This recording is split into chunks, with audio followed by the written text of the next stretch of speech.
आज हम देखेंगे कि माध्य माध्यिका बहुलक परिसर परिचरण मानक विचलन और विचरण गुणांक किस प्रकार हम निकालते हैं। तो देखिए ये वैल्यू दिया हुआ है 10 10 9 10 10 11 10 11 9। ये क्या है, वैल्यू दिया हुआ है। इसी से हम क्या करेंगे माध्य निकालेंगे। सबसे पहले माध्य निकालेंगे। माध्य का जो फॉर्मूला क्या होता है,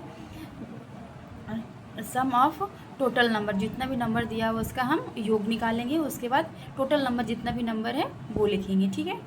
उसके बाद सबको हम वैल्यू ऐड कर देंगे, उसके जितना नंबर था वो लिखेंगे। टोटल हम ऐड करते हैं तो 90 आएगा और 90/9, ठीक है। तो कितना आया इसका माध्य, मीन बोलिए या फिर माध्य बोलिए, कितना आया 10 आया।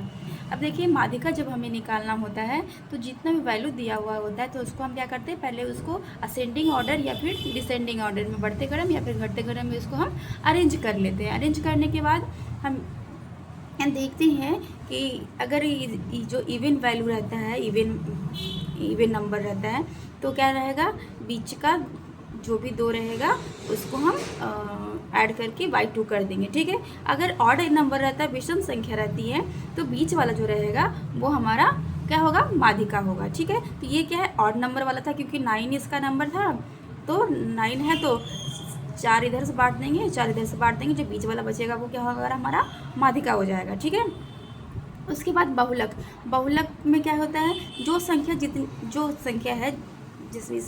है जितना अधिक बार आता है, जैसे क्या इसमें 10 है जो क्या है बहुत ज़्यादा 4 टाइम्स आया है, तो 4 टाइम्स आया है तो ये क्या है, इसका बहुलक हो जाएगा, ठीक है। अब परिसर क्या होता है, परिसर होता है क्या, उच्चतम मान माइनस न्यूनतम मान। इसका उच्चतम मान क्या है, 11 था कि नहीं, और इसका न्यूनतम मान क्या था, 9 था। तो ये हो गया हमारा उच्चतम माइनस न्यूनतम, ठीक है। अब क्या होता है, विचरण बोलिए, प्रसरण बोलिए, प्रसार बोलिए, तीनों क्या है, एक ही है। अब हम जब विचरण निकालते हैं तो किस प्रकार निकालते हैं, कैसे निकालेंगे, तो कैसे निकालना है हमें, जब वो ये होता है माध्य, जो हम माध्य पहले निकाल चुके हैं, माध्य हमारा कितना आया था, 10 आया था, तो वो जो सारे वैल्यू जो दिए हुए हैं उससे हम माध्य से हम सब्ट्रैक्ट करेंगे, ठीक है। जैसे क्या है, हम 10 - 9 करेंगे तो क्या 1 आएगा, फिर 10 - 9 करेंगे तो 1 आएगा, 10 - 10 करेंगे तो 0 आएगा, 10 - 10 करेंगे तो 0 आएगा। ये क्या 4 टाइम्स 0 आएगा, ठीक है। और फिर क्या है, 10 - 11 करेंगे तो -1 आएगा, -1 का स्क्वायर, सबको क्या करना है, स्क्वायर लेना है। -1 करने के बाद स्क्वायर, देखो माध्य -4 का मान का स्क्वायर करते हैं, ठीक है। ये सारे वैसे करके निकालना है।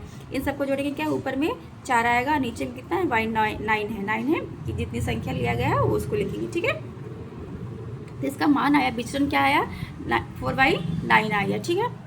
अब इसका विचरण, जो मानक विचरण क्या होता है, मानक विचरण बराबर होता है मॉड ऑफ अंडर रूट प्रसरण होता है, ठीक है। प्रसरण होता है, अब क्या इसका जो हमारा प्रसरण का जो वैल्यू आया था क्या, 4/9 अंडर रूट में ले लेंगे। इसका जो वैल्यू आया क्या आया, 4 का रूट क्या होगा 2, 3 का रूट 9 का रूट क्या होगा 3 होगा, ठीक है। अब क्या है, विचरण गुणांक क्या होता है, विचरण गुणांक का जो फॉर्मूला होता है स्टैंडर्ड डेविएशन बाई मीन होता है, ठीक है, इंटू 100 जो परसेंट में रहता है, ठीक है। अब क्या है, जो हमारा स्टैंडर्ड डेविएशन आया वो क्या है 2/3 आया है, और मीन हमारा क्या है 10 था, और इंटू क्या है 100, ठीक है।